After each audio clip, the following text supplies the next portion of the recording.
یہ چیز جو آپ اپنی اسکرین پر دیکھ رہے ہیں یہ کیا ہے؟ یقیناً آپ یہی کہیں گے کہ یہ ایک کتا ہے، لیکن ایسا بالکل بھی نہیں ہے۔ یہ ایک انسان ہے جس نے 40 لاکھ روپے لگا کر اپنے آپ کو ایک انسان سے کتا بنا دیا۔ سالے کتے! السلام علیکم دوستو، میرا نام ہے Muhammad Tayyab and welcome to ٹائکول ٹی وی۔ جب ہم چھوٹے تھے تو ہم سب سے ایک سوال پوچھا جاتا تھا کہ آپ بڑے ہو کر کیا بننا چاہتے ہو؟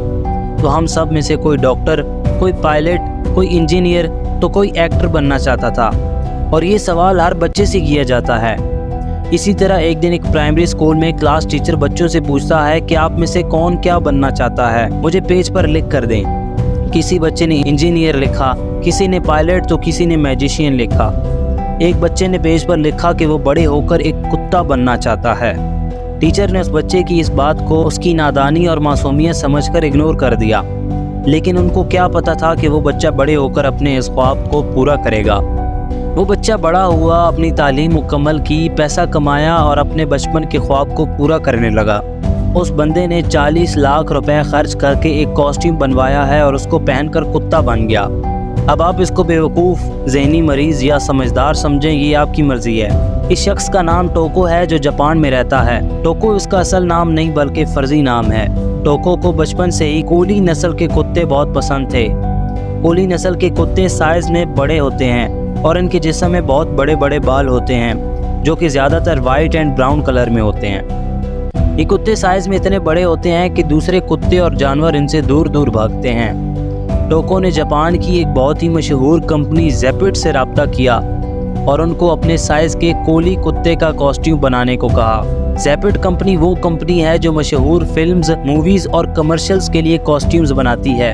اس کمپنی کے امپلائیز نے ٹوکو کی ڈیمانڈ کو بڑی حیرانگی سے سنا۔ انہوں نے کچھ دن اس کاسٹیوم کے ڈیزائن پر کام کرنے کے بعد کہا کہ کولی نسل کے کتے کا ڈھانچہ یعنی اسکیلیٹن اور انسان کا ڈھانچہ بہت مختلف ہے، جس کی وجہ سے ٹوکو اصلی کتا نہیں لگ پائے گا۔ لیکن پھر اپنے فن اور مہارت سے زیپٹ کمپنی نے 40 دنوں میں انسان کے سائز کا کاسٹیوم بنا کر ٹوکو کے حوالے کر دیا اور ٹوکو سے 40 لاکھ روپے لے لیے۔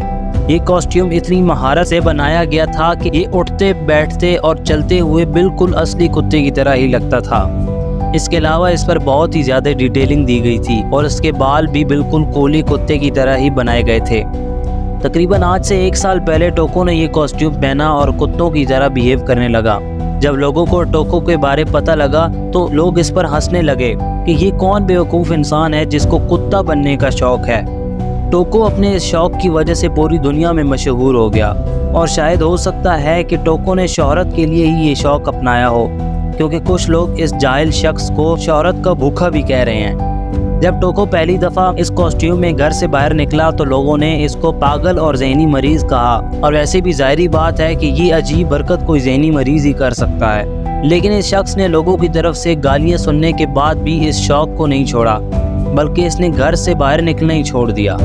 ٹوکو اپنا کاسٹیوم پہن کر گھر میں ہی کتا بن کر گھومتا رہتا اور اپنے گھر کے لان میں ہی کتوں والی حرکتیں کرتا رہتا۔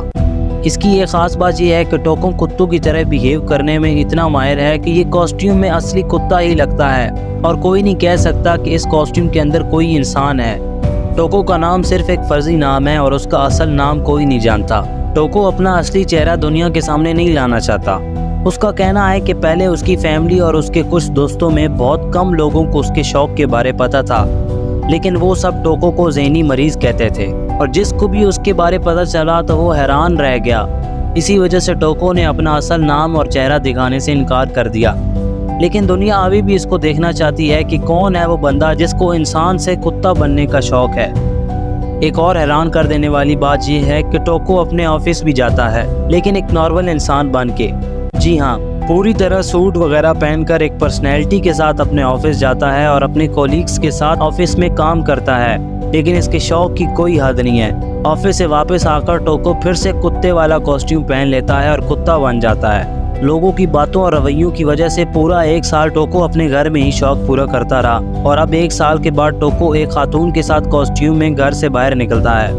اس خاتون نے ٹوکو کے گلے میں ایک بیلٹ ڈال رکھا ہوتا ہے اور ٹوکو اس خاتون کے ساتھ ساتھ بالکل کتوں کی طرح چل رہا ہوتا ہے۔ ٹوکو کا اپنا یوٹیوب چینل بھی ہے جہاں پر وہ اپنے کتے کی طرح بیہیو کرنے والی ویڈیوز اپلوڈ کرتا رہتا ہے۔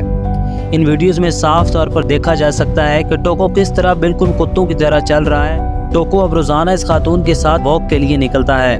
آپ دیکھ سکتے ہیں کہ لوگ بھی اتنے بڑے کتے کو دیکھ کر حیران ہو رہے ہیں اور دوسرے کتے بھی اس بڑے سے کتے کو دیکھ کر خوفزدہ ہو رہے ہیں۔ جب سے ٹوکو نے پارک میں واک شروع کی ہے تب سے یہ سوشل میڈیا پر چھایا ہوا ہے اور لوگ جاننا چاہتے ہیں کہ آخر اس کتے کے اندر کون سا انسان چھپا ہوا ہے۔ دوستو، ہم بہت خوش نصیب ہیں کہ ہمیں اللہ تعالیٰ نے اشرف المخلوقات یعنی انسان بنایا ہے۔ اشرف المخلوقات کا مطلب ہے کہ تمام مخلوقات سے بہتر، یعنی اللہ نے ہمیں دنیا میں موجود سارے جانداروں سے بہتر بنایا ہے اور ہمیں اس بات کا شکر ادا کرنا چاہیے۔ آج تک جس نے بھی اللہ تعالیٰ کی تخلیق کی ہوئی چیز میں تبدیلی کی ہے یا پھر قدرت کے خلاف جانے کی کوشش کی ہے، اس کا انجام بہت ہی دردناک ہوتا ہے اور دنیا کے ساتھ ساتھ آخرت میں بھی اس کا انجام برا ہوتا ہے۔ لیکن دعا یہی ہے کہ اللہ تعالیٰ اس شخص کو ہدایت عطا فرمائے۔ دوستو، امید کرتا ہوں ہماری آج کی یہ چھوٹی سی ویڈیو آپ کو بہت پسند آئی ہوگی۔ اگر ویڈیو پسند آئی تو ٹائیکول ٹی وی کو سبسکرائب کر دیں اور ساتھ دیے گئے بیل آئیکن کو ضرور دبا دیں تاکہ ہماری آنے والی نئی ویڈیوز کا نوٹیفیکیشن آپ کو ملتا رہے۔